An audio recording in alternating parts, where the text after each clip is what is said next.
Misaotra antsika rehetra tsy misaraka amin'ny televiziona malagasy miarahaba topokilasy topokivavy tonga soa tao anatin'ny fampahalalam-baovao manasa antsika rehetra ary anaraka hatramin'ny farany. Hoatomboka ny tapaky ny volana jolay izao ny asa fanamboarana ny tsena lehibe sy ny gare routière any Taolagnaro raha ny fanampy napetraky ny filohan'ny fanavaozana ny Repoblika ny colonel Randrenirina Mikael nandritra ny fionany tamin'ny vahoaka ny Taolagnaro. Hojerena akaiky ihany koa izy ny vidin-jiro avy amin'ny orinasa QMM izay mampitaraina ny mponina any an-toerana. Zafy-mariny Parfait, Sela Donisy, televiziona malagasy any Fort-Dauphin. Matoa filohan'ny fanavaozana Repoblikan'i Madagasikara tamin'ny vahoaka ny Taolagnaro ny asa bosilasa teo iny ihany koa fa ho atomboka ny volana Jolay io ny asa lehibe fanaovana ny sena be Ankoradava eto Taolagnaro sy fanaovana ny gara routière vaovao. Araka ny fampanantenana nataony tamin'ny vahoaka ny Taolagnaro nandritra ny fandalovany teto Taolagnaro ny volana Desambra 2024 lasa iny. Marina fa efa iray volana lasa tokoa no efa totosany fisidiana na ny visite délié. Niarahana tamin'ireo mpandraharaha liana sy namaly hifaninana hana tanteraka ny asa izany. Zaya rehefa manao promesse ataonay manomboka amin'ny 15 juillet io dia mba hita zavatra vaovao tsika afaka valon'ny volana fa tsy hokorotana ho Ankoradava ao.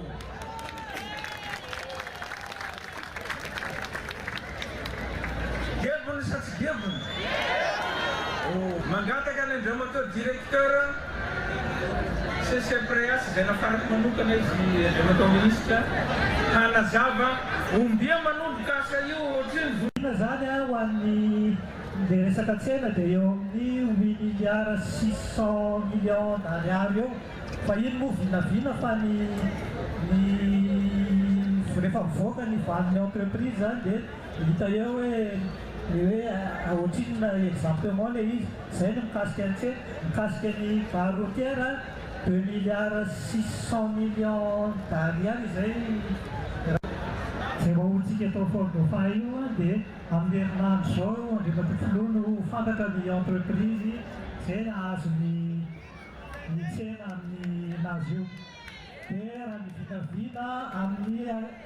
15 juillet no manomboka ny fotodrafitrasa. Ankoatra izay dia mbola nitondrany andriamatoa filohan'ny fanavaozana resaka ihany koa ny mahakasika ny fangatahana andriamatoa sy olom-bavam-bahoaka ny Madagasikara Sabani Nordine momba ny vidin-jiro eto Taolagnaro. Mijiro ny jirama zaho ny raha mahagaga hatram-bovombe hatreto dia mipetraka avao problemna lelatsiny mampiasa teny vazaha extension io ambovombe hatramin'iza chef de région tamin'ny 94 ka hatramin'ny 74 efa niresaka amiko ny jirama tao hanao extension mandeha Mahavely resaka transport raiky jusque zaho niavy eo mbo tsisy transport avy Mahavely zay koa mahazo atsika eto à Fort-Dauphin io extension amina resaka transport tenenao nay ho anareo jirama ao io problème anareo tsy anaovanareo io fa ataonay no transport zay aterinay aminareo ao. Ny hôpital tsy ho haiko ny hamalany io eo androany fa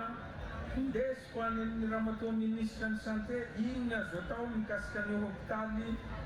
ao Amboanato. Toy ny hafatra rehetra amin'ny toerana alehan'ny filohan'ny fanavaozana ny Repoblikan'i Madagasikara mialohan'izao fankalazana ny fetim-pirenena izao koa dia sy noadinoiny no nanafatra sy nanentana ny rehetra amin'ny ho fiaramientana ampifaliana sy ampilaminana ary amin'ny fanaovana fanamiana mahamalagasy sy manaza ny fomba malagasy mandritra izany fety izany. Nandritra iny fitsidian'ny filoha tany Taolagnaro iny ihany dia namaly avy hatrany ny fangatahana amin'ny anamboarana ny kianjana Pasamasay ao Fort-Dauphin ny filohan'ny fanavaozana ny Repoblika hitady ny fiara-miasa sy ny famatsim-bola namboarana izany kianja izany ny fitondram-panjakana noho ny fahitana fa tena ilain'ny tanora sy ny vahoaka ny Taolagnaro ny kianjana Pasamasay. Eliza Zanatahiry, televiziona malagasy any Fort-Dauphin. toy izao hitantsika izao ny kianja ny ampasamasay eto Tolagnaro akoatra ny faratsiany dia tsy ampy ihany koa ny kianja fanaovan'ny mpitia baolina kitra ny fanazaran-tena. Manoloana izany dia nanao fitarainana ny solombavam-bahoaka Sabani Nordine voafidy tato anatin'ny distrikany Tolagnaro nandritra ny fandalovan'ny filohan'ny fanavaozana ny Republikan'i Madagasikara taty an-toerana. Misy kandidata efasy mba hanatahanay satria tavitan'irany ino voalohany président io ampasamasa io ataoko fa eto angamba anao ministry ny tanora sy ny fanatanjahantena hitanareo mizaly le olo mihafihafy tanabe maro le olo sy oby ampasamasay sy hairira tambamboary io président fa mizaly le vahoakan-Tolagnaro. Namaly izany avy hatrany moa ny filoham-panjakana ny colonel Andrianirina Mikael. Ampasamasay raha anaovanareo dossier ao monsieur le député. Misy ingénieur afaka manao l'étude, manao devis, ataovy dossier, omeo any andriamatao ministry ny tanora sy ny fanatanjahantena mba hitadiavanay vola hanaovana azy fa toerany ankiririsako avao koa io. Taorian'izay dia tsy nisy ny kianja sondrasy fa nidina ifony avy hatrany ny ministry ny tanora sy ny fanatanjahantena Rasambany Alain Désiré nijery ny zava-misy ahafahana mijery vahaolana amin'ny fanarenana sy ny fanatsarana. Avy zahay mamaly avy hatrany ny fanapahan-kevitra sy manatanteraka an'izay fanapahan-kevitra niraisy ny filohan'ny fanavaozana Republika omaly araky ny fangatahany vahoaka ny faratsy Anosy. Efa ela loatra ny jalian'ny tanora teto indrindra ny mpitia fanatanjahantena amin'ny kianja zay hitantsika fa potika tanteraka no nihitrakitraky ny ataontsika hoe ny zavatra natoraly zanajany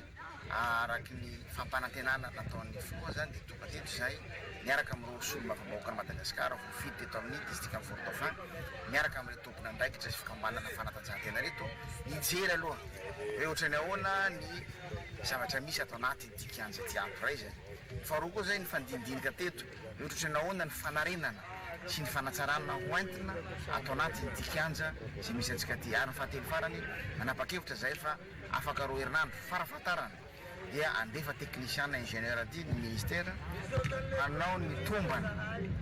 ary hanao ny étude rehetrarehetra afahantsika miroso amina dingana manaraka ahafahana manatsara sy manavao anty kianja zay hitantsika eto a Fort-dauphin ity moa zany hanitokana fananana imbonana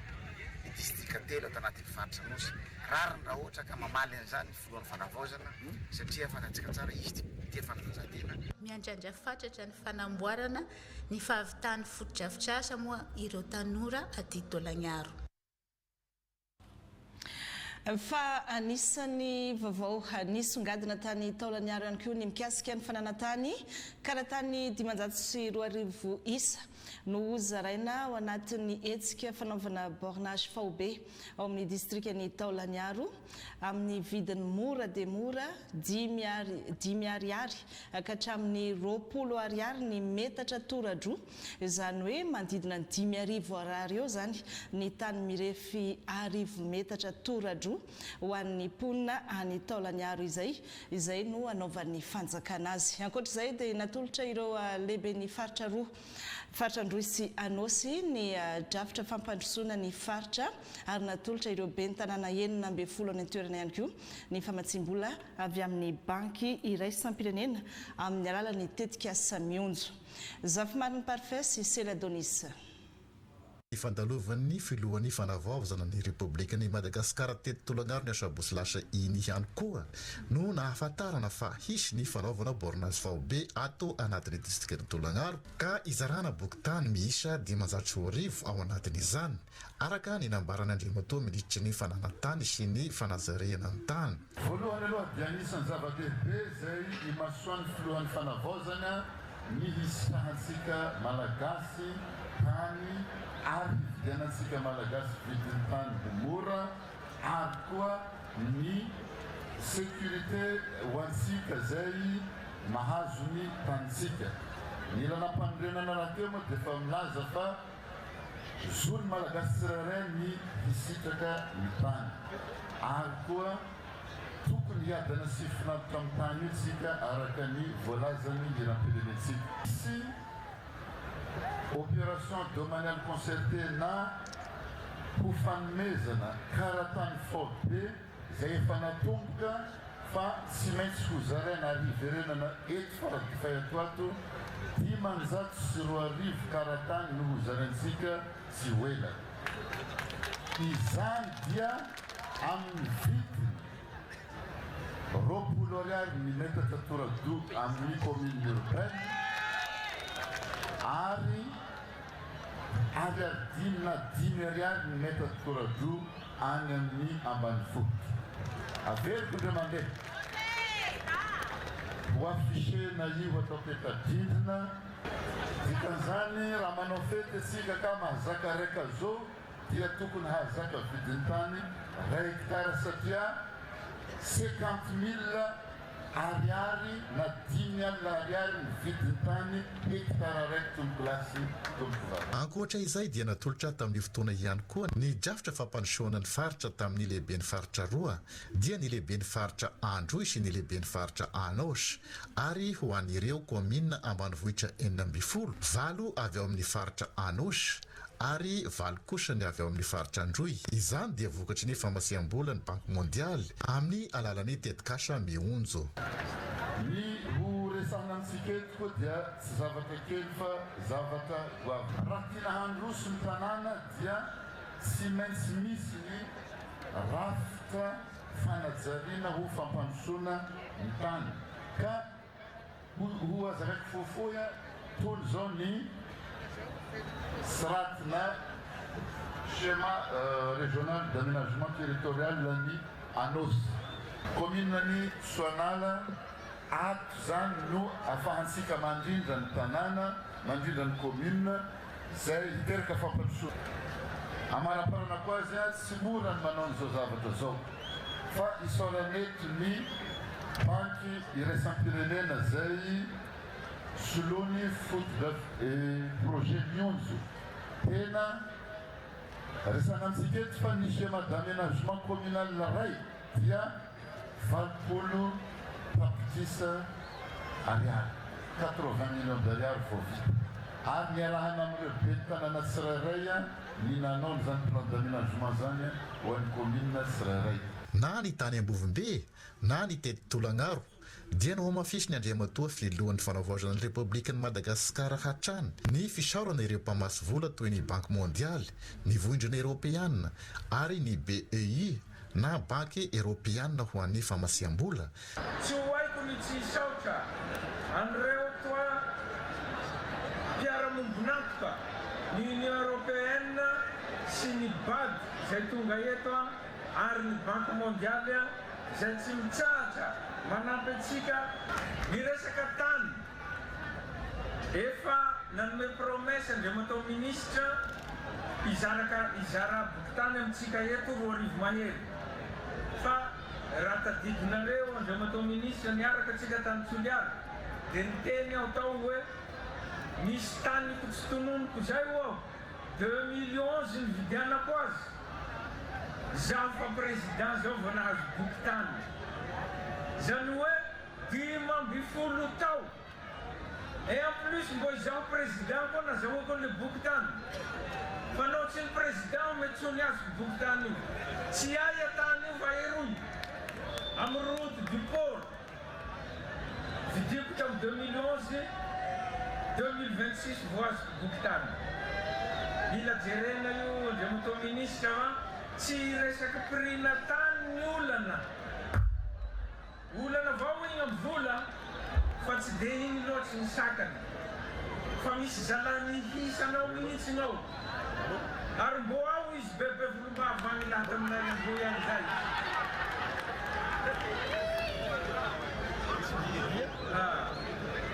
Vao izaho présidente, izaho colonel,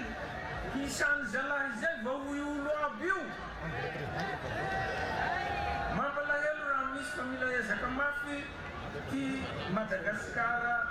ity. toy izany koa ny hafatra ho an'ny vahoaka sy ny mpampiasa ny lalam-pirenena RN13 sy ny RN12 amin'ny mba hitandremana amin'ny fampiasana azy. Ny asabosy iny ihany koa no nanamarena teto Tolagnaro ny fahavitany sy ny fisokafan'ny lalam-pirenena fahatelo amby folo Tolagnaro Ambovimbe. Ireny vaovao avy any Taolagnaro hivadika lafim-baovao hafa isika tamin'ny valora maraina efa voazara ny lazadina CEPE avy dia nikatroka ny ankizy taorin'izay tamin'ity androany ity. Nahitana fiakarany ny tan'ireo mpiadina CEPE nanerana ny nosy raha ny tamin'ity taona 2024 ity raha nambarany ny ministera-ny fanabeazam-pirenena fiakarana manodidina ny 200 mahery teo eo. 3 sy 700 sy 3 sy 4 alina sy 10 hetsy ireo mpiadina CEPE nanerana ny nosy tamin'ity androany ity araka ny vaovaonangon'ny Aina Rabetany. Nisy fiakarany roa faingoraka amby 100 ny tany mpiadina niatrika ny fanadina-panjakana CEPE tamin'ity 4 ity raha oharina tamin'ny Tondas hoy ny avy amin'ny ministera ny fanabeazam-pirenena. Nisy 3 sy 700 sy 3 sy 4 alina sy 10 hetsy ny mpiadina tamin'ity taona ity izay misandraka amin'ny fobem-panadinana 300 sy 2 hoy ny tompon'andraikitra raha 5 sy 300 sy 7 alina sy 10 hetsy izany tamin'ny 5 sy 2 raha ho an'ny fobem-panadinana 1 manokana izay nisy mpiadina 900 mahery tamin'ny fitora sasany no nanomboka ny fiantsonanarana. Randrianarysody na fanamby Erlala na raha ny fanamarinana ireo antota taratasy ny mpiadina. Amin'ny ankapobeny aloha dia milama mazava tsara ny fandaharam-potoana, mipitsipitsy ny kamba dia ino moa fa fijerena convocation ny carte d'identité ny ankizy ihany. Sy ny famoahana avy hatrany ireo ray aman-dreny mpanatitra ary ny fanakatonana ny vavahady tamin'ny valorakatroka ny rosony avy hatrany ny fanokafana sy fizarana ny lazahadina. Mitsara io mbola tsisy nisokatra. Ofaintsika miaraka. Ny amin'ny ankapobeny aloha aloha zany zao fanombohana maraina zao. Centre Zapo Fianararivo zao miisa 700 ny mpiadina. Dia ny eny amin'ny centre mère eny amin'ny CEG Alakamisy misy 300 ny mpiadina. Raha ny filazan'ireo mpiadina sendranay dia ny fanomanana ny taranja malagasy sy ny SVT no tena nasiana fanomanana manokana. Hirosona avy hatrany aorian'izao fahavitan'ny adina izao ny fitsarana ireo fanadinana hoy ny ministra tompon'andraikitra ary vinavinaina afaka herinandro no hamoahana ny valim-panadinana. Tao anatin'izay fanadinam-panjakana CEPE izay ihany nisy ireo komuna efa manam-pahazarana manoana sy mitsinjo ireo mpiadina sy ny mpiandraikitra ny zara sakafo sy fankahirezana ho azy ireo efa tao anatin'ny 5 taona ny sesy zay. Hita izany ohatra teny amin'ny komuna Lasora sy teny Ampitatafika ho an'ny teto Antananarivo izay nanaovany Miray Andrianjafy Firarjaona sy Fanirikely angom-baovao mitokana. Manomboka ara-potoana ny fanadina CEPE teto amin'ny Sapalasora izay misy mpiadina 270 tamin'ireo foibe-panadinana 2 dia ny teto amin'ny CEG Alasora izay misy mpiadina 270 ary ny foibe Saint-Laurent izay misy mpiadina 770 ka ny folo tamin'ireo no tsy tonga. Ny tombo 300 raha oharina tamin'ny taon-dasa ny isan'ireo mpiadina. Tsy misy lesoka aloha ny fanadinana CEPE tamin'ity taona ity fa tena nilamina tsara satria efa nanana paikady ny tenanay. Vao vita ny fanadinana tapam-baraina dia efa nitsen'ireo mpianatra ny sakafo atoandro izay natolotry ny komuna. Fampiviana ny rehetra izay manala fanadinana CEPE mba fihinana zavatra hoe mitovy mba tsy hisy henatra amin'ireo ankizy izao satria ao anatin'ny fotoana fanadinana antsika izao dia mba tsy hisy izany hoe henatra hoe ny sasany mihinana anana, sasany mihinana hena mety hisy impact psychologique kely ho an'ilay ankizy izay zavatra izay dia ndraisin'ny komuna Lasora andraikitra zany ny famahana efa mandray-fahiny taona moa zany tsika izao izay zavatra izay dia fanapahan-kevitra niraisina teo anivony ny mpamiditsaina amin'ny tanàna ny fandiry ary araka ny tolo-kevitry ny structure locale de concertation. natratra 100 voka-panadinana tamin'ny taondasy raha ny teto amin'ny Sapalasora EPP izay mbola tsy ampy noho ny fitaran'ny tanàna. Iny bypass rehetra iny zao dia tsy manana EPP, tsy misy infrastructure publique. Eo zany zao zahay na dia tsy anjaran'ny commune raha no manao ny asa fanorenana ny sekoly dia lasa tsy maintsy voatery zay satria zahay no anisan'ny iarany voalohany zany amin'ilay tsy fahampiany foto-drafitr'asan'ny sekoly dia miezaka zahay hoe hitady tany sy hanorina EPP anankiray any amin'iny faritra bypass ery ambany iny zany satria misy fokotany maromaro anisan'izany Akadindratombo sy Estonazorivo ary Fidamboko izay anisan'ny fokotany be olona indrindra ato anatin'ny commune Lasora. Fa ifindra tamin'ny fibe-panadinana eto amin'ny CEG fiadanana sy ny lycée Ampitatafika indray isika eto izay ao anatin'ny zapina Ampitatafika. Lamina ihany koa ny fizotro ny fanadinana satria nanana fotoana isakafoanana ireo mpianatra dia nitovy tamin'ny laza adina ihany koa ny sakafon'ny mpianatra izay mipetraka teto amin'ny latabatra izay efa fanao tao anatin'ny fito-taona. Maro ireo ankizy izay ataontsika hoe zarazara sakafo hoanina amin'ny andro fanarana fanadinana saran'izao ary ity hetsika ity niavaka arasany hetsika ity satria tena tsy misy volany commune na ariary ary tato anatin'izy ity ary koa reto anisan'ny manampy ny commune hatramin'izay ka hatramin'izao dia nioatra 3 millions d'ariary 10 andro alohan'ny atongavan'izao fanadinana izao ny vola voangina izany hoe efa tena mipetraka zany le fampatokisana ary mantsapa koa ny mpametana ny mpiara-miombonana sala amin'ny fondation HV hoe afaka hitokiana ary mahatsiaro koa izy hoe ny tenin'Andriamanitra hoe izay ataonareo amin'ireo madinika ireo no ataonareo amiko. Ankoatra fizarana sakafo maimaimpona dia mbola isy ihany koa ny fanomezana mari-pakasitrahana ireo sekoly mendrika sy ireo mpiadina nahazo naoty ambony amin'ireo mpiadina CPE, BBC, baccalauréat avy amin'ny commune. Kosatria fanadinana mahakasika ireo ankizy ny fanadinana CEPE dia rariny loatra raha hita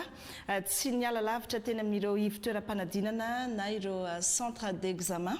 ireo ray aman-dreny nanaraka ny zanany. Trangany seho teny amin'ny centre Gigira Bearvelo Analakely ny fifanosehana teo am-bavahady fa vetivety ihany dia voafehy izany. Tsy nisy fipartana sujet ny lamina tamin'ny ankapobeny raha ity fanadinam-panjakana CEPE ity araka ny nambarany ministra ny fanabeazam-pirenena Radzao Narsan Sendranirina. Miankina amin'ny ivon-toeram-panadinana tsirairay kosa ny valim-panadinana izay vinavinaina ho amin'ny ity herinandro ity ihany. Ny fanoana ny aranidina ifotony ny jery sy nanaramaso toeram-panadinana vitsivitsy teto Antananarivo ireo ministra telo mianadahy misehatra amin'ny resaka fanabeazana sy ny fampianarana no tarihin'ny ministra ny fanabeazam-pirenena. Efa miresaka ankizy ihany sika 12 Jona andro maneran-tany ho an'ny ankizy afrikanina. Betsaka ireo zo fototra tokony hananan'ny ankizy rehetra toy ny fitsaboana rehefa tsy salama, mianatra ara-dalàna, misakafo ara-dalàna sy milalao ihany koa ary indrindra ny fananana fiainana mendrika sy sahaza amin'ny maha-ankizy azy. Naompana tamin'ny fisitrahany ankizy rano madio sy fafana midio ny loha hevitra tamin'ity taona 2024 ity izay miantoka tontolo tsara sy mahasalama ho an'izy ireo. Aurelia Fringa sy Rodriguez Afmali.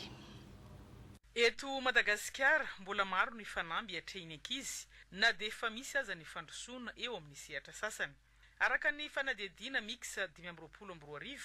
730 isanjaton'ny ankizy latsaky ny 5 taona no mbola iarany tsy fanjari-tsakafo maharitra. 520 isanjato amin'izy ireo hatreto no mbola iarany sazy na herisetra amin'ny fanabeazana. Mahatratra 570 isanjato ny tahany fidirany ankizy mianatra amin'ny ambaratonga fototra. 570 isanjato monja amin'ireo ihany no mahavita fianarana amin'ny ambaratonga voalohany.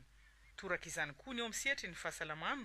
izay 770 monja amin'ireo ankizy 12 ka hatramin'ny 13 volana no vita vaksiny.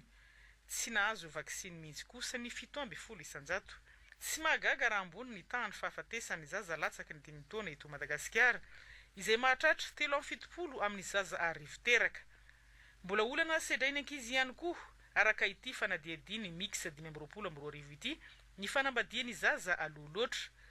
2 isanjaton'ireo vehivavy malagasy 20 ka hatramin'ny 4 taona ny fananambady talohan'ny 7 taonany. Eo koa ny asa ataony ankizy tsy mifanaraka amin'ny taonany sy ny tsy fampiny fototra fototra toy ny rano fisotro madio sy ny fahadiovana izay lohevitra raha teo ny tia fankalazana ny andro maneran-tany ho an'ny ankizy afrikanina tamin'ny ity taona 2022 ity.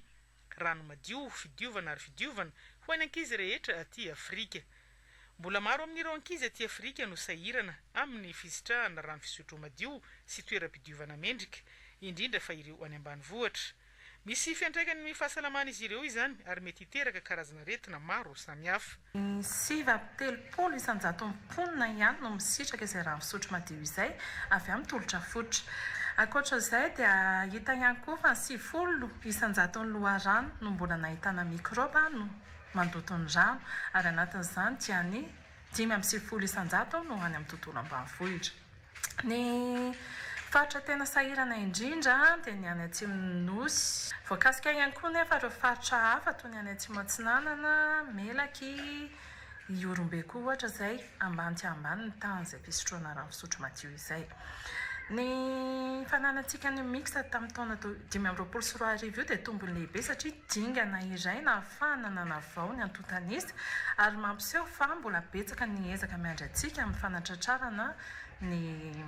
tanjony fampandrosoana mahatra lovanjavona ny ODD6 izay mikendry ny ahazony rehetra rano fisotro madio sy fanadiovana ary fidiovana ampy sy maharitra. Amin'izao fanamariana ny andro maneran-tany ho an'ny zaza afrikanina izao dia ansoina ny rehetra hanamafy ny fiarovana ny zony ankizy sy hanatsara ny fahafahan'izy ireo mahazo rano madio, fanabeazana ary fitsaboana satria ny ankizy no avy ny firenena dia mendrika iaina ao anatin'ny tontolo salama sy azo antoka izy ireo. Folo mirahalahy no nahavita fiofanana momba ny fiarovana ny Prime Ministre tamin'ireo manampahaizana russe. Fiofanana nandritra ny ray volana sy tapany natao teny Mazoarivo, fiara-miasa izay manamafy ny fifandraisana eo amin'ny tany rotonta rano nambarany Prime Ministre lehibe ny gouvernementa ary antenaina ihany koa fa hiteraka fampandrosoana maro lafy eto amin'ny firenena. Aina Rabetany, Ajarazafy ny piasa. Hitosy hia mafy orina ary isandrahaka amin'ny seha-pampandrosoana maro lafy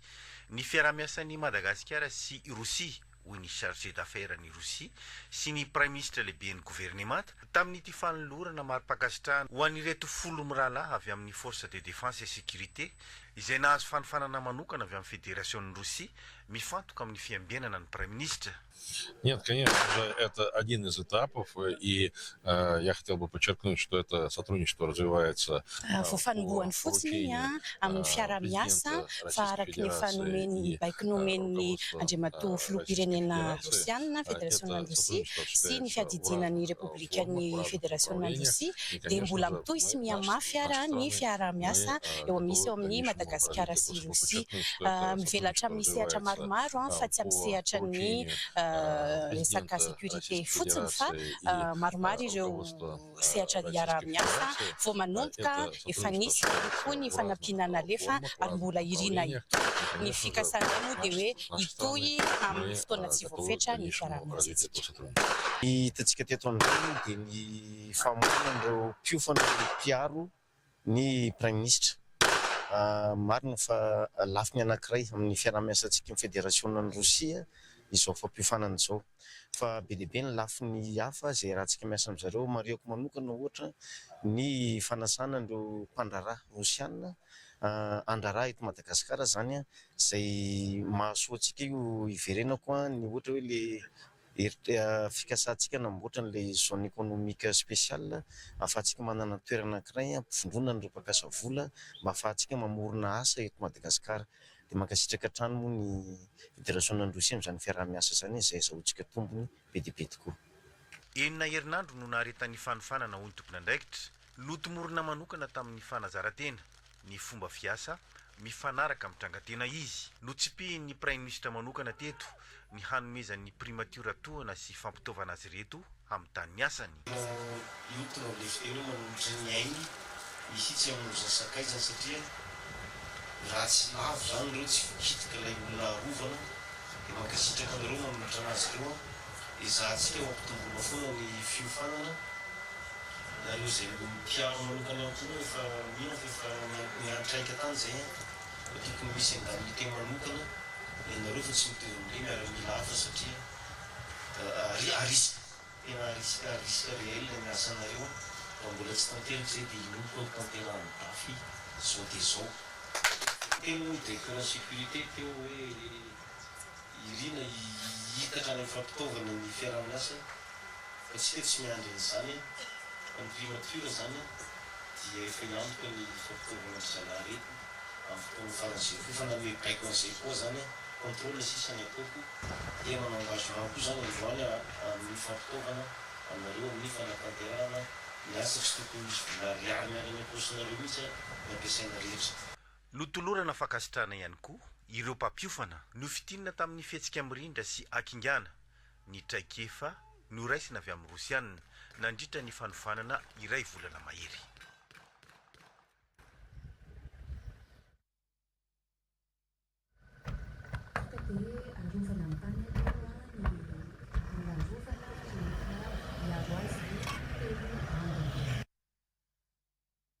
Nao Fianaratsoa kanefa dia vao 5 taona monja no nahavitany. Voamarina ny tatitra nataon'ny fitsarana momba ny kaonty fa nisy endrika fangalaram-bola mpanjakana ny nanamboarana izay tranobe ny serasera sy ny kolotsaina ao Fianaratsoa izay simba sahady izay raha ny fitsiriana nataon'ny ministra ny serasera sy ny kolotsaina Gaskara Fensoa mivantana tany an-toerana. Tsy maintsy anaramaso ny fanenjehana izay tompona andraikitra sy tompona antoka voakasika amin'ny tiraraha ity ny ministera televiziona malagasy ny Fianaratsoa no hitondra ny antsipriam-baovao. Misy ny fepetra ho raisin'ny gouvernemanta malagasy mahakasika ny fahasimbanitra ny be ny serasera sy kolotsaina sokelanina Mbatomena hoy ny ministry ny serasera sy ny kolotsaina raha nijery nitsidika ifotony ny zava-misy amin'ity tranobe ity. Ny tatitry ny Cour des comptes dia anisan'ny fotoana manokana tao ny ministry ny serasera sy ny kolotsaina nandritra ny fitantana ny fitantana teo aloha ry amin'ny ministra Pierre miaraka amin'ireo tokom-piara-miasa ity ny fitanavam-paritra serasera sy ny kolotsaina dia adidinay ny manao constat zany ity toerana sy mijery ny tonotranobe amin'ny serasera sy ny kolotsaina ity. Ho an'ny hitanareo androany zao dia eto tapitanana ny Fianaratsoatsika ary manamarina tanteraka ny tatitra izay navoaka ny kodikody amin'izao hitatsika izao fa apahany andro hitatsika izao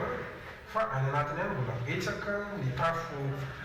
izay miotsaka ao ihany koa ny rindrina izay tritra tanteraka rava ary midalina nalay beton zany dia tena mitailana mirirana lasa misy cuvette kely mihitsy ny azy ny sasany manam-porofo zany fa asa izay natao kitotoa tery-vaimanta ary tsy manaraka ny fenitra ny fanamboarana tao-trano mihitsy zany mazava ho azy. Raha ny tatitra voaray ary dia tena misy tonga trano amina hoe ray sy valo manao somao ray lasaka dia fasika valo fito lasaka na valo lasaka no composition zay anaovana anazy zany midika fa tsy manaraka ny fenitra tanteraka ary etsika izay natao nentina angalarana ny volam-panjakana ankolaka ny tranga misy. Ny fanavaozana nefany dia mamerina zany teo fanjakana tandalana zany fa midenonsa ihany koa tsika azao ampima mba atao amin'ny vola mbahoaka izao. Zany manamarika amintsika fa tsy vola n'ilay mpitantana tany am-paosy no nanamboarana misy toana fa vola mbahoaka marché public ka miditra ny anatina atao hoe poursuite judiciaire tsika amin'izao fotoana izao akoatra n'izao hoe fidinana ifotony fanarahamaso izao betsaka ny zavatra misy ho an'ny eto Fianaratsoa manokana tsy ampy 420 ora kory no nanamboarana tamboho sy ireo le béton izay hitsahana ao ambany. Raha le béton fotsiny dia resana amintsika hoe amin'ny 4,000 lavay amin'ilay fitokanana rapitso amin'ny folo maraina no vitaina ny béton sy ny tamboho dia etrenetinareo amin'izany ny kalitao amin'ny asa izay mivoaka ka mahatonga antsika mijoro fa mampafantatra anareo vahoaka malagasy izao no nataon'ny mpitantana teo aloha. Tsy azo ekiny izao ary tsy maintsy miroso isika amin'ny fanenjena an'ireo rehetra zay tompona raikitra sy mpiray petrapetra na mitrondro vaventy na mitrondro kely zay rehetra tafiditra ny ministera ankehitriny ao anatin'izao fitondrana fanavozan'izao. Ny fipetra hafa dia tsy maintsy mamboso mankany amina étude isika satria volam-bahoaka izy tonga eo mavera osen'ity satria na izy toerana misy anazy zao aza araka nambarana teknisiana dia tsy accessible akory tsy mahavantana na hoe tsy mahaliana akory ny olona ty sarotra nefa ny amela zao volam-bahoaka zao hiantony eto fotsiny jereo andreto fitaovana miparitaka reto satria tsy ahafahana miasa akory zany le izy ho an'ireo zay ataontsika mbola azo varenina sy atao satria ho an'ity tapany ambon'ity trano be ity fotsiny zao tena tsy azo ampiasaina mihitsy satria risque esana ato mety ho fiotranany tanteraka mihitsy. Ity zao dia tambarina no totofana dia tsy feno akory ny fipetra dia natsangaka farak'izay aingana fotsiny ilay trano mba ahafahana manao an'izay fangalana vola koa ka zay fototry zany dia ny kolikoly sy ny risoriso ka itsorotsika amin'ny fotoan'izao. Ao amin'ny trano be ny serasera sy ny kolotsaina sokelanina misy ny trano famakiam-boky fampiratiana sary hosodoko, centre de presse, trano fivoriana fa indrindra ny efitrano fanaovana fampisehoana ara-koltoraly.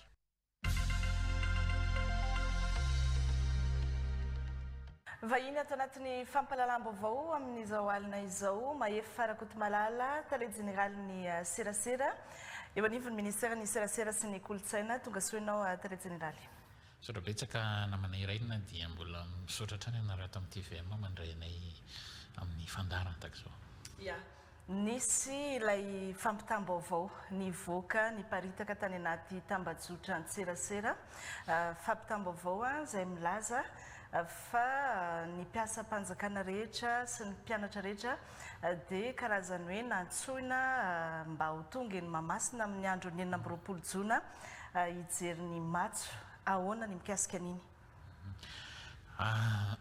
Dia ambara avy hatrany iraina fa reny zany le natao hoe fake tanteraka zany hoe vaovao diso tsy marina ny rina miforonina mba hanasoketana ny fitondrana ny ministra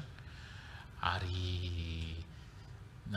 efa tena lohalika ny rambary satria niakatra lenta ny fomba fanelezana vaovao tsy marina eto Madagasikara. Niakatra lenta satria ahoana taloha dia rehefa namaramin'ny ministra na ny mpitondrana ny tompon'andraikitra no ahodikodina eo aratsiana na hovaina tao ao mamoaka mamorona fanambarana avoaka eny amin'ny tambazotra eny hoe atao ambavana ministra anankiray anisan'ny tratra matetika amin'izany moa ministra serasera sy ny kolotsaina Madagasikara Fiansoa ary amin'izao fotoana izao dia mahasa mihitsy ireo mpanao an'izany manao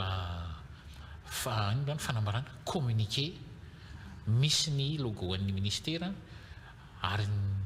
manaparitaka zany amin'ny tambazotra zany hoe miakatra lenta ary ny ratsy ny toedrara amin'ny fanelezana vaovao tsy marina eto Madagasikara. Zany indrindra no tonga avako eto namana iraina ilaza alohan'ny vahoaka malagasy amin'ny tsika rehetra any atokantrano fa vaovao diso reny tsy misy fanerena ny mpianatra ny mpiasa-panjakana na iza ny izy anatrika matso eny amin'ny fankalazana ny fetim-pirenena zany. Raha misy zany raha feno Mahamasina dia tsy tapon'ireo olom-pirenena no hanao an'izany fa tsy ny fanjakana mihitsy no anery nizaniza hanao an'izany. Ny atonga avy eto koa iraina dia nambara fa tsy azo avela intsony andalo fotsiny iny zavatra nitrangy iny satria efa niakatra lenta hoy ny fanelezana vaovao tsy marina eto amintsika ka dia manambara zany ny ao amin'ny ministerin'ny serasera sy ny kolotsaina fa andray fipetra zay ary efa eo ampandraisana fipetra hijerena ny fomba hitadavana aloha zay olona nanao an'iny fanelezana vaovao tsy marina iny ary hoitanareo manaraka eo amin'ny fipetra mahakasika an'izay fa indrindra koa izy ny fipetra ho raisina mba tsy hiverina ntsony ny zavatra tahaka ireny.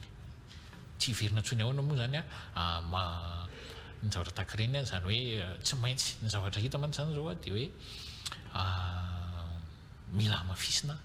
ny sécurité ny reny le fanambarana mivoaka fa ny fanjakana ireny satria mora foana fotsiny zany madian'ny olona le izy a dia avadika faiky zany hoe mila mafisina ny sécurisation an'ireny fanambarana ireny mba tsy hitako moa zay anambarana azy fa mba tena ho voaharo ma authentique azy ma tena izy a reny fanambarana isa sokajany amin'ny voakany ministera sy ny rehetrarehetra reny a fa mikonkoniny zay a zavatra zay ho atolotra verina ho atolotra any amin'ny gouvernement mba hotonihana mba mety ho ampiasaina satria ministera ny serasera aloha voandroany fa mety hitatra io a mety hitatra ministera hafa donc fotoana zany zao andraisana fepetra efa miasa ho an'izany zay a mahazo matokonareo any atokantrano fa tsy maintsy isy ny fepetra ho raisina. La izy tokoa aloha Andriamatoa Tare Généraly rehefa jerena dia tonga dia somary hita ho an'ny olona izay azo lazaina hoe mahay mamakafaka aloha zany indrindra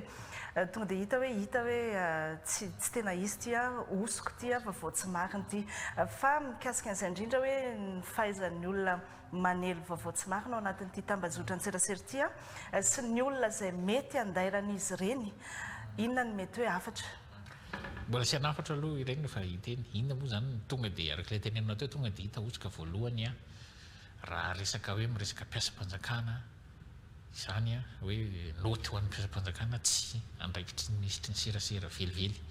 no mamoaka noty hoe iantso ny mpiasam-panjakana na amin'inona zany na amin'inona tsy anjaran'ny ministera ny serasera zany eo any ministeran'ny asa-panjakana zay afaka manao an'izany na raha-mpianatra indray any ministeran'ny fampianarana zany tsy andraikitry ministera serasera mihitsy no mamoaka noty tahaka ireny hoe manetsika ny na mandidy izy mantsy mandidy mihitsy ary mampitahotra manao raha matahorana zay zany ny tiana aseho hoe anaratsirika an'ilay fanjakana hoe manao raha matahora dia io le ana ny tanjona moa zany dia mazava azy anaratsiana endrika lay fanjakana hatrany ka eo le tenenina hoe inona ny afatra za moa zany ny zao vaovao be eo atsika foana ny io resaka tambazotra-tsira sy ny sisy io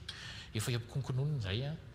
nanaovana fapakevitra eraky Madagasikara mihitsy tolo-dalàna na hoe texte projet de texte moa zany hoe ahoana ny fomba hitantanana na hifehezana ny fioara-pefy na ny tantanana ary mety hifehezana mihitsy zay fioara-pefy amin'ny fampiasana n'ireny tambazotra ireny mbola konkononiny zany kanefa rahantsika malala fa inona moa mahatonga hoe mirongatra ny anaty tambazotra ro faratsiana des informations dia ilay amin'ny teny frantsay izy hoe anonymité zany hoe le anonyme afaka miteny zay tianao lazainao le olona tsy fantatra ny anarany sy ny inona dia miteniteny zay tantarainy eo dia miafina ny ambadika misy raha eo fa misy fitaovana mihitsy azahoana tena miarotra ahitana mihitsy zay zany ny tena azahoan'ny olona hoe tena zay olona tena le malveillant le manana tanjona na ratsy tanjona ratsy zany amin'ny alalan'ny Facebook dia ireo olona ireo zany dia tena manjaka mihitsy dia zay indrindra zany efa misy ny texte aloha efa dinihana fa mazava ho avy anisan'ny mahasarotra ny fanaovana texte zay le anonymité io fa ny zanany zany efa mandeha ihany to-dalàna efa misy efa miasa ho an'izany ny ao ekipa ao ministera miaraka amina ina moa zany manam-pahaizana eo ampandrafetana an'io zany fa amin'izao fotoana izao aloha zany mbola marina fa eo ny hoe loi sur la cybercriminalité sy ny sisa fa le tena hoe lalàna tena mifehin'le fampiasana reto n'le atao hoe nouveau média na hoe ny olona zay milaza hoe mpilaza vaovao lanceur d'alerte sy ny sisa reny zany tena tsy misy lalàna mihitsy aloha tena hoe mifehin'ireny asa vaovao reny fa efa ankory izy ka noho izany ny zavatra tena tokony ataontsika aloha zany zao dia mahay mampiasa mianatra mampiasa ary mailo rehefa mampiasa ny tambazotra tsiratsira inona moa zany fahamelona zany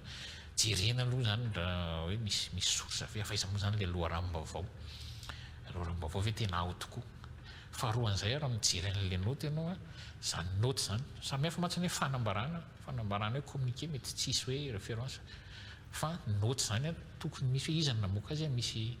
amin'ny asa-panjakana misy an'le chrono avaiza izy dia oviana no voaka dia izy ny service namoaka azy tokony misoratra eo zany raha jerentsika le communiqué le noty fake iny zany dia tsy nisy an'izany mihitsy fa ny logo amin'ny ministera fotsiny teo dia asiana nanaran'ny ministra zay nizanizany atokantranony ihany afaka manao an'izany rehetrarehetra zany dia ny tena mba nafaran'ny olona zany aloha dia mba tsy hinanam-bolony le vaovao tahaka an'iny indrindra fa rehefa vaovao mampiaya tahaka ireny hoe manetsika ny olona manaratsy botolo be zao nizanizy ao anatiny manetsika ny olona hoe vaovao tahaka ireny rehefa zany dia mila tena fahamailona mafy ary hatramin'izao zany aloha dia zay mihitsy aloha no anafarana ny olom-pirenena rehetra hoe mailo a rehefa manjifa ny vaovao a mivoaka any amin'ny tambazotra fa betsaka no vaovao manana tanjona hafa fa tsy ampahafantatra vaovao. Mazava ny amin'izay raha somary akapoka kely zany ny fivahiniana ny tale jeneraly ny serasera teto amin'ny fampahalalam-baovao dia mandiso ilay fampitam-baovao tsy marina nivoaka tamin'ny tambazotra ny serasera izay misy filazana manery ny mpiasa fanjakana sy ny mpianatra anatrika ny matso amin'ny 4 jona tsy misy an'izay zany ary diso izay filazana izay. Tonga teto amin'ny fampahalalam-baovao nitondra an'izay fanitsiana vaovao tsy marina izay sy fanampanazavana mikasika iny fampitam-baovao iny. Toizatsika ny fampahalalam-baovao mivelatra amin'ny sehatra hafa ny fifanakalozana ara-barotra eo amin'ny Madagasikara sy ny vondrona Eoropeana fanaovan-tsonihy ny famaranana ny fifampirarahana mikasika ny fifanekam-piara-miasa ara-toe-karena na ny APE feno no natao tatsy amin'ny Nosy Maurice ny herinandro lasa teo ny ministra ny varotra sy ny fanjifana no nisolo tena ny fitondram-panjakana malagasy tao anatin'izany. Christian Rakotorso sy Rakoto Malala. Voasony ny famaranana ny fifampirarahana mikasika ny fifanekam-piara-miasa ara-toe-karena feno na iray antsoina hoe APE na accord de partenariat approfondi eo Madagasikara sy ny vondrona Eoropeana. Anisan'ny tombony ara-barotra sitrahan'i Madagasikara ao anatin'io fifanarahanam-piara-miasa io ny tsy fandoavana abatseranana rehefa anondrana entana vokatra malagasy eo amin'ny tsena Eoropeana. Eo ihany koa ny tsy fisian'ny fetrana kota amin'ny entana ahondrana ary ny fahamaroan'ny mpanjifa amin'ireo tsena andefasana ny vokatra. Sehatra maro no voakasika amin'izy ity. Ankoatran'ireo asehatra mahazatra toy ny etam-barotra na koa ny marchandise, ny jono, ny fiara-miasa ara-toe-karena sy ny fampandrosoana dia manomboka izao zany isika dia afaka misehatra amin'ny sehatra bebe kokoa toy ny tolo-drarà na koa ny service ary indrindra ny propriété intellectuelle. Ary mbola maro ihany koa ny tantsorika azontsika avy amin'ny vondrona Eoropeana toy ny fampiofanana amin'ny resaka fentra sy ny kalitao mba ahafahantsika zany mametraka ny fahafahantsika mifaninana eo anivon'izany tsena Eoropeana izany ary faharoa vonona koa izy ireo ny hanome tantsorika antsika amin'ny resaka fampahafantarana ara-geografika na koa indication géographique mba ahafahantsika manisy lanja kokoa ireo entana ondrantsika any ivelany. Raha tsy ahivina ny vondrona Eoropeana dia anisan'ny mpiara-miombona nantoka ara-barotra voalohany amin'ny Madagasikara. Ny 4.3 ny vokatra voakarina eto amintsika dia ahondrana eo amin'izany tsena Eoropeana izany avokoa. Notapahana tamin'ny filan-kevitra ministra tamin'ny volana marsa lasa teo ny fametrahana ny paikady-pirenena ho an'ny seha-piariana volamena. Tafiditra ao anatin'izany ny momba ny fitrandrahana, ny fanondranana sy ny fivarotana volamena. Any Betsika, distrika Nambilobe, ny ekipan'ny ministera ny Arenakibontany mametraka ny antsoina hoe perception à la source na fandoavana ny tamberim-bidy amin'ny fomba nomerika amin'ny seha-piariana volamena mba ahafantarana ny fidiram-bola rehetra manodidina izany. Nosafidina orinasa pilote ampiarana azy ity ny orinasa Mada Gold izay manangona sy mivarotra ny vokatra volamena. Tanjona ny ametrahana ny mangarahara eo amin'ny fivoahan'ny harem-pirenena ary ampiverina aingana ny tamberim-bidy eny anivon'ny fitsinjaram-pahefana. Ela ny jaliana rano ny mponina ho Tsaramasay ao amin'ny commune Fiaferana distrika Antananarivo Avaradrano no ny fahasimban'ny fantsona mitondra rano sy ny fahanteran'ny fitaovana nandray an-tanana namany olana ny fokon'olona notoana ny fikambaram-behivavy Agoraglam 2 Madagasikara ary notokanana Maly ny fototra-pitrasa vaovao. Orira Rafiringa, Roger Andriamanalina. tafaverina amin'ny laoniny ankehitriny ny famatsiana rano fisotro madio eto Tsararay commune Fiaferina distrika ny Avaradrano noho ny fanampiany fikambanana Agora Glam 2 Madagasikara raha tapaka nandritra ny fotoana naharitra izany noho ny fanteran'ireo fantsona manaparitaka azy ny jaly ny vahoaka tsy afaka naina normal loatra ny olona misotro rano loatra fa fahazarana misotro rano madio moa dia fa jaly no fokon'olona nisy ny mitiary ny ady tena tsefatsefa ny teny iezahana mandamina azy koa ankehitriny moa rehefa hita reto fikambanana reto zay ny fampiresaka taminay dia kanjo ny tanterahany ankehitriny dia io rahantsika mahita efa vita tanteraka ny rano verina amin'lohan'ny tanteraka ny rano eto amin'ny votan'ny Tsararay zao tsika amin'ity zao androany fantsona mirefy 900 metatra niaraka tamin'ireo pitsopitso ny fitaovana ilaina ary ny teknisiana ametaka azy no natolotry ny Agora Glam Madagasikara ny antoka manontolo ny fiadiana lavaka kosa ny poniny Tsararay zava-dehibe ilaina amin'ny andavanandro ohatrany hoe adinodino fa hoe mandeha ho azy hoe io rano dia mila rano fa aloha ranonay izy voalohany aloha izy manome fahadiovana rehefa izay dia mitondra izany fahasalamana ary koa indrindra aty ambanivohitra dia ny rano ampiasaina mamboly ny akabeazan'ny antonasany ponina dia mila izany ilaina amin'ny fambolena dia mampandroso ny tanàna izany hoe manasoa ny ao an-tokantrano fa ny tanàna ray manontolo koa no mandroso amin'ny rano fikambanam-behivavy maneran-tany ny Agora manana roa isika eto Madagasikara fikambanana manao asa soa manampy ny mpiarabelona vehivavy izay alohan'ny rehetra moa hoe reny dia vady fa manana antonasa koa izahay fa miaona izahay ny eo amin'ny fikambananay zany dia ny fihavanana firaisankina no tena fototra hijoron'ny fikambanana rehefa izay nefa tsy hoe mijanona eo aminay fa misy fahasoavana azonay mikambana dia mba mitondra koa izahay ho an'ny mpiarabelona fiarahamonina fanaon'izy ireto isan-taona ankoatra izao asa soa izao ny manampy ireo vehivavy hitily ny homamiadan-nono efa nisy ihany koa ny fanoloran'izy ireo solosaina ho an'ny tanora eny anivon'ny lycée ho avy ny fetim-pirenena fetintsika malagasy ho fanomezan-danja izay maha-malagasy anatin'ny fankalazana ny fahaenina amby enimpolo taona ny virenan'ny fahaleovantena izay dia isy ny hetsika fifananana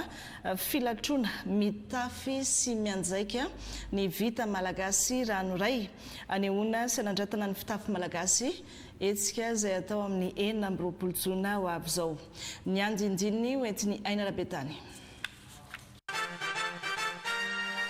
Toliary, Tolagnaro, Ambovombe, Morondava, Mananjary, Toamasina, Fianarovantsinanana, Antsiranana, Antsoy, ireo no distrika sivy ianoka ny akaton'ny fitafy malagasy amin'ny alalan'ny fifaninanana sy filatrona,